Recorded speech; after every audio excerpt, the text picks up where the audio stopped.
各位觀眾、各位聽眾，大家好。上個星期咧有一日放假，我就陪咗一對夫婦朋友咧去試車揀車喎。究竟我哋試咗部乜嘢車呢？大家一齊嚟睇片。各位觀眾、各位聽眾，大家好，歡迎嚟到萬城 Tommy。Total budget。我哋呢個 YouTube channel 就係講萬城嘅故事，講車、講巴士，亦可以講生活。係啦，大家除咗可以 subscribe、like、share and comment，鍾意嘅話可以用 Super Thanks 去請我食杯雪糕，又或者請我飲杯咖啡都得㗎。仲有睇廣告支持我哋。好啦，大家一齊嚟睇片啦。Let's go。前提就講咗，我上個禮拜陪一位朋友啊，其實係一對夫婦啦，去睇車喎。睇咗部咩車？試咗部咩車呢？如果觀眾聽眾你係住喺英國嘅，你就又而家諗住買車或者換車嘅，呢條片應該可以幫到你做一個選擇啦。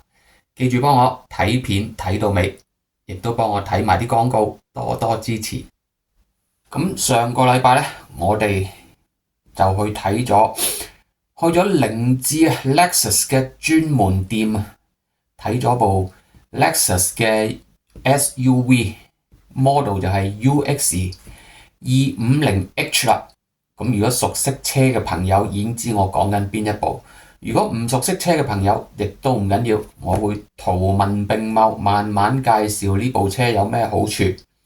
首先呢，佢係一部 SUV 啦，一部中小型嘅 SUV， 唔係好大部嘅，咁啊適合男士女士揸都得。咁啊裝嘢嘅即係 SUV 啦，都可以叫裝到下嘢啦，車身高啦。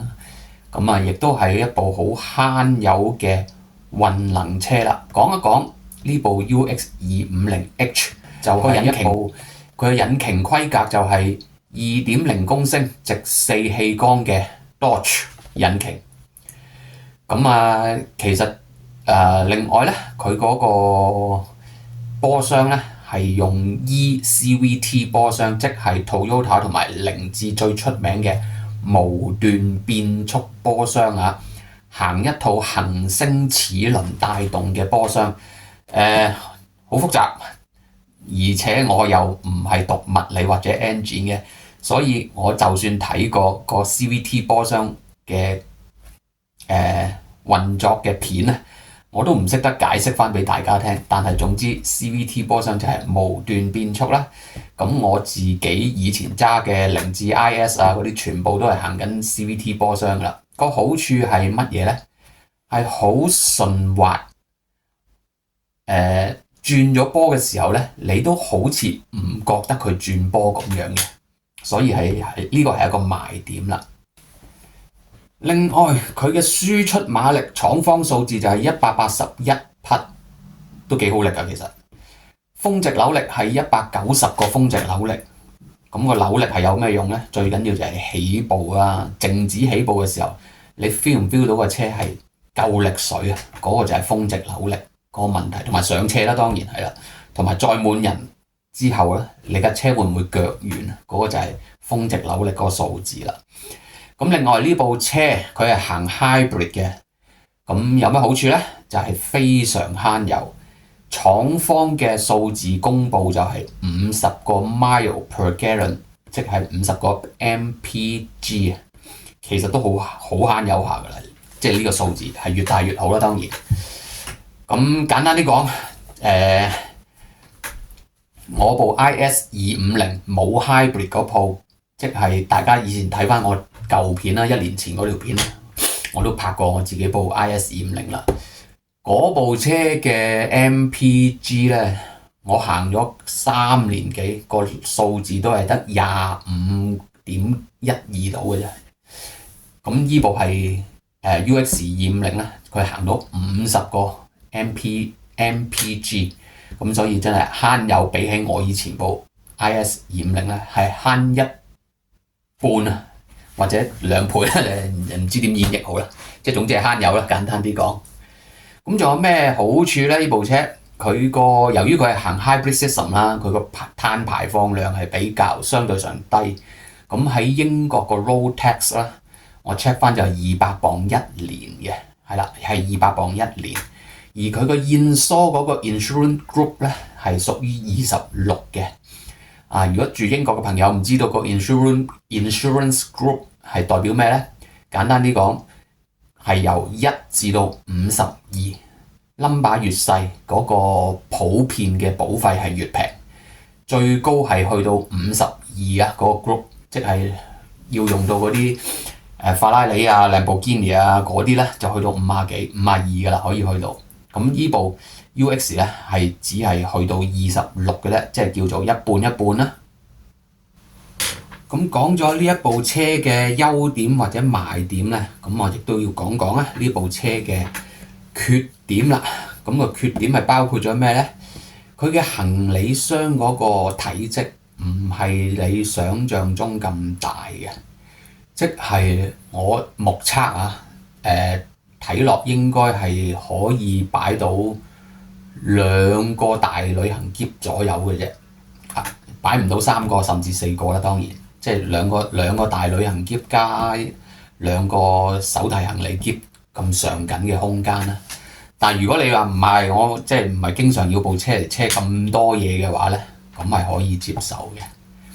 因為佢個車尾始終擺咗個套 hybrid 電喺度咧，咁一定會壓咗一啲嘅空間去嘅。咁呢個係一個取捨啦嚇。咁另外咧，當日我係做後座乘客嘅，咁我就1.7米高啦，即係正常嘅平均香港男子高度啦，1.7米。咁我坐喺後邊少少窄，但係其實唔係好局促嘅，係啦。咁我個膝頭哥同前面嗰張椅背咧，仲有距離嘅，大概仲有咁多嘅距離到啦。咁所以唔係話太逼夾，但係如果一個再高大啲或者肥胖啲嘅乘客坐後邊咧，就會有啲逼夾啦。咁佢呢部5人車啦，即係前面坐2個，後邊坐3個啦。如果後邊坐足3個都係成年嘅人咧，相對上會比較局促一啲。係咁呢一部 UX250H 咧，佢大概喺英國嘅售價，一般嚟講係我 check 過 Auto Trader 啦，一般嚟講係由15,000至到2萬幾，唔夠3萬不等嘅。咁當然啦，要視乎嗰部車個年份啦，行咗幾多 mileage 啦，係啦。咁所以個價錢都相宜嘅，即係15,000-16,000磅有部凌志嘅 SUV 算係一個唔錯嘅選擇。當然啦，年份輕啲嘅mileage 少啲嘅，咁個價錢當然係高啲啦。同埋佢亦都有分呢個 Platinum Plus 版同埋呢個 Takumi 版喎。咁當日我睇嗰部UX 咧，就係 Takumi 版啦，即係咩咧？即係多咗好多 option，而個價錢亦都係貴啲啦。當然要。咁當日睇嗰部係2023年嘅UX Takumi 版。咁個 mileage 只係行咗14,000個 miles， 所以佢個價格去到27,000磅嘅。咁當然啦，嗰位 sales 亦都會好詳細咁解釋俾我哋聽，佢貴得有道理啊！即係唔係話佢唔係話貴得有道理嘅話，佢係物有所值係啦。Takumi 版同埋呢個 Platinum Plus 有咩分別咧？最主要係一啲波箱同埋引擎馬力嗰啲咧，就基本上係冇分別嘅，純粹係一啲內裏邊嘅啲 option。Takumi 版就齊全嘅，包括咗咩咧？最簡單有個天窗啦，裏邊有個泊車鏡頭，前後泊車鏡頭加埋360度鳥瞰嗰個設備啦。我睇過當日試車嘅時候睇過嗰個360度鳥瞰泊車咧，的確係好清楚、好清晰。首先有影住車尾，跟住有鳥瞰嘅望，睇到你自己嘅車同埋周邊有啲乜嘢，例如周邊有其他車啦，或者係有啲牆壁啊，後邊有垃圾桶啊嗰啲，全部一目了然。咁如果各位朋友對泊車有恐懼感嘅，呢個360鏡頭咧，絕對可以幫你提升泊車嘅自信心，消除泊車嘅恐懼感啦。咁當然亦都有嗰啲 sensor 啦、嗶嗶聲嗰啲啦，前後都有嘅。咁所以就非常之安全啦。仲有套最標誌嘅 Mark Levinson 13隻喇叭嘅音響系統啊。咁就鍾意一路聽歌一路揸車嘅朋友咧，呢套音響就不得了啦，真係低音準，唔係低音重，中音準，高音甜，好有層次。咁仲有啲咩咧？個 mon 好大㗎啦，我唔記得咗10幾寸 mon 啊，好似係，即係唔係我哋平時嗰啲7寸 mon 咁細啦，係唔知去到10寸、10.7寸啊，好似，即係都真係幾大個嘅嗰個 mon 係。亦都有問嗰位 sales 啦，如果新車價錢Takumi 版同埋呢個 Platinum Plus 有咩分別咧？咁sales 先生就同我哋講，如果係新車價錢咧，Takumi 版大概係5萬磅啦。如果 Platinum Plus 咧就42000磅到啦。咁即係話嗰啲 option 嘅嘢咧，個差價咧大概係7-8千磅到嘅。咁所以就大家就睇自己個人嘅需要喜好，需唔需要咁 upgrade 啊，咁齊全啦等等啦。呢個就真係好睇餸食飯，同埋好睇大家對部車嘅追求去到邊一個層次或者階段啦。咁當然啦，嗰位 sales 先生就同我哋講，你而家買呢個 Takumi 版咧，其實第時放翻出去嘅時候咧，個價值一樣喺度㗎。咁呢個當然啦，簡單啲講，貴買就貴賣啫，呢啲嘢係咪？咁就好啦，亦都講翻試車嘅時候啦。試車嘅時候，我就當然係做乘客坐喺後邊啦，因為買車嘅唔係我純粹係趁熱鬧嘅啫。咁坐喺後座都係啦，頭先講過啦，都 OK 嘅。我嘅身形坐後邊唔算局促，係啦。咁部車都燈位起步嘅時候，我都 feel 到嗰種動力喺度。始終呢部車都有181匹啦，咁所以同埋個扭力都有19個峰值扭力啦。咁唔腳軟嘅，同埋嗰套避震係舒適嘅。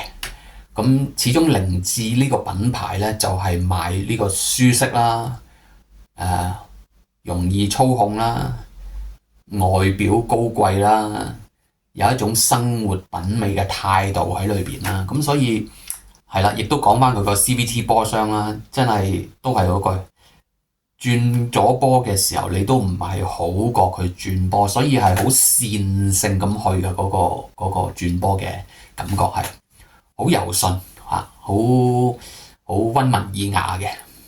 咁得 brake 嘅時候咧，個 brake 就都幾有效率，唔係幾有效率，係非常之有效率，即係話得就得，要停就停啊！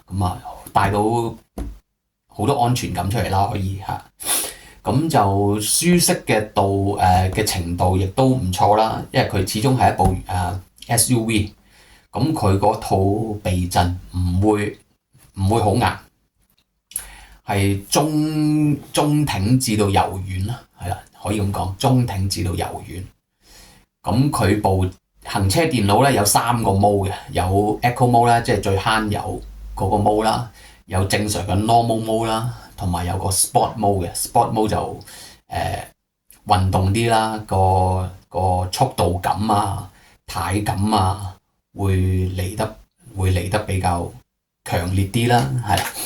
咁所以成個試車嘅過程我都幾滿意呢一部車嘅表現，係啦。咁就不過我自己唔係一個中意 SUV 嘅車主嚟嘅，因為我始終都係中意房車同埋房跑車啦。咁所以，但係如果大家係喜歡 SUV 嘅，或者諗緊一部 SUV 嘅，呢一部 UX250咧係一個唔錯嘅選擇嚟嘅。今集曼城 Tommy 滔滔不絕陪你哋去睇咗部 UX250H， 唔知大家有咩建議呢？不妨喺下邊留言俾我啊！下一集再會，拜拜。